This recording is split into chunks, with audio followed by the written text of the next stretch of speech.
निश्चय करके वहाँ से चल दिया। उसने पहले सीताहरण रूपी कार्य पर मन ही मन विचार किया, फिर उसके दोषों और गुणों का यथावत ज्ञान प्राप्त करके बलाबल का निश्चय किया।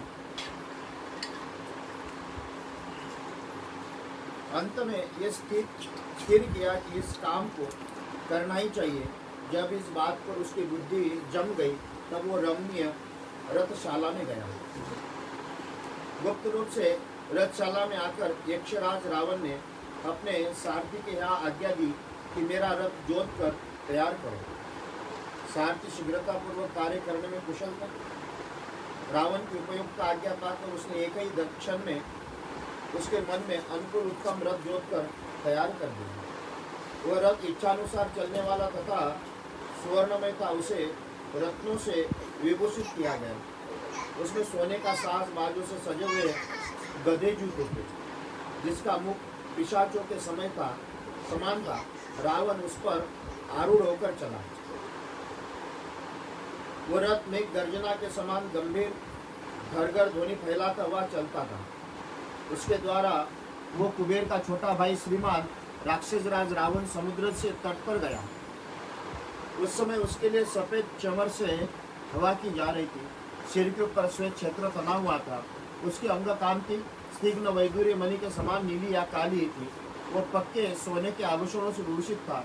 उसके 10 मुख, 10 कंठ और 20 भुजाएं थी। उसके अस्त्र वस्त्राभूषण आदि अन्य उपकरण भी देखने ही योग्य थे। देवताओं का शत्रु, मुनीश्वरों का हत्यारा, निशाचरों का 10 शिखरों वाले पर्वतराज के समान प्रतीत होता था।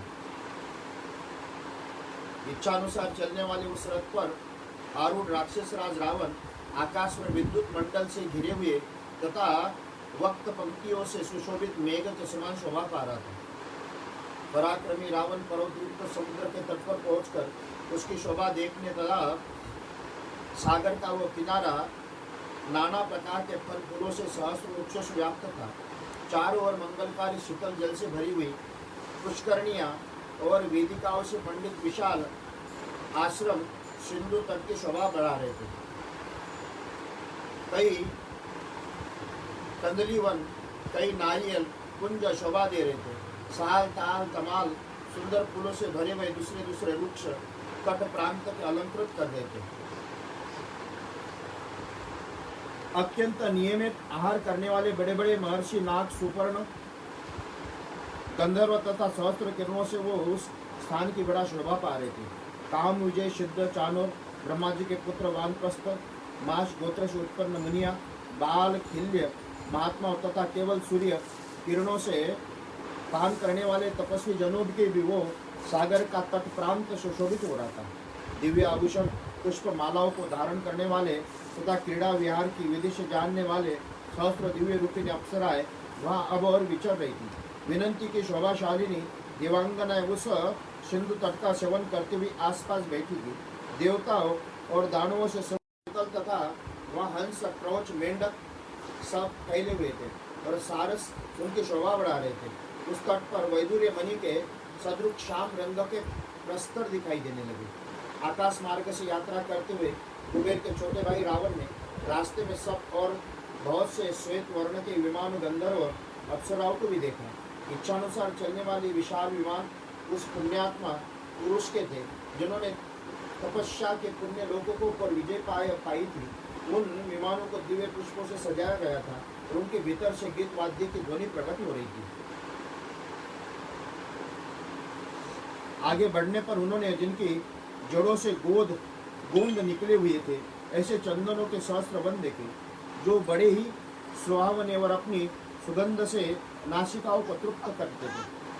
कई श्रेष्ठ अगुरुवन थे, कई उत्तम जाति के सुगंधित फल वाले तपोले और उपवन थे, कई तमाल के फूल खिले हुए थे, कोई गोल मिर्ची की झाड़ियाँ शोभा पा रही थी, कई समुद्र के तट पर ढेर के ढेर मोती सूख रहे थे, कई श्रेष्ठ पर्वतमालाएं कहा मूंगों की समय पर ऐसा स्थान देखा कि स्वर्ग के समान मनोहर, सब ओर से समतल और स्निग्ध था। वहाँ मंद मंद वायु चलती थी जिसका स्पर्श बड़ा कोमल जान पड़ता था। वहाँ सागर तट पर एक बरगद का वृक्ष दिखाई दिया, जो अपनी घनी छाया के कारण मेघों के घटा के समान प्रतीत होता था। उसके नीचे चारों ओर मुनि निवास करते थे। उस वृक्ष की सुप्रसिद्ध शाखाएं चारों ओर 100 योजन तक फैली हुई थी। यही वह वृक्ष था जिसकी शाखा पर किसी समय महाबली गरुड़ एवं विशालकाय हाथी और कछुए को लेकर उन्हें खाने के लिए आ बैठे थे। पक्षियों के श्रेष्ठ महाबली गरुड़ ने बहुसंख्यक पत्तों से भरी हुई उस शाखाओं को सहसा अपने भार से तोड़ डाला था।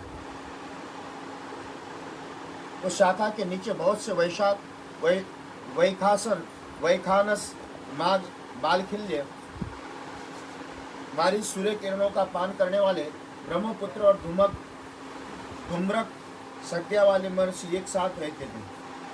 उन पर दया करके उनके जीवन की रक्षा करने के लिए पक्षियों में श्रेष्ठ धर्मात्मा गरुड़ जंतुओं के मांस खाकर फेंकी हुई उस डाली के द्वारा निषाद देश का संहार कर रहा था। उस समय पूर्वोक्त महामुनियों को मृत्यु के संकट से बचा लेने के गरुड़ को अनुपम हर्ष प्राप्त हुआ। उस महान हर्ष से बुद्धिमान गरुड़ का पराक्रम दुना हो गया। उन्होंने अमृत ले आने के लिए पक्का निश्चय कर लिया था। तत्पश्चात इंद्रलोक में जाकर उन्होंने इंद्र भवन की उन जालियों को तोड़ डाला जो लोहे की सीख चो से बनी हुई थी। फिर रत्न निर्मित श्रेष्ठ भवनों को नष्ट भ्रष्ट का करके वहां छिपा कर रखे हुए अमृत के महेंद्र भवन से हर लिए थे।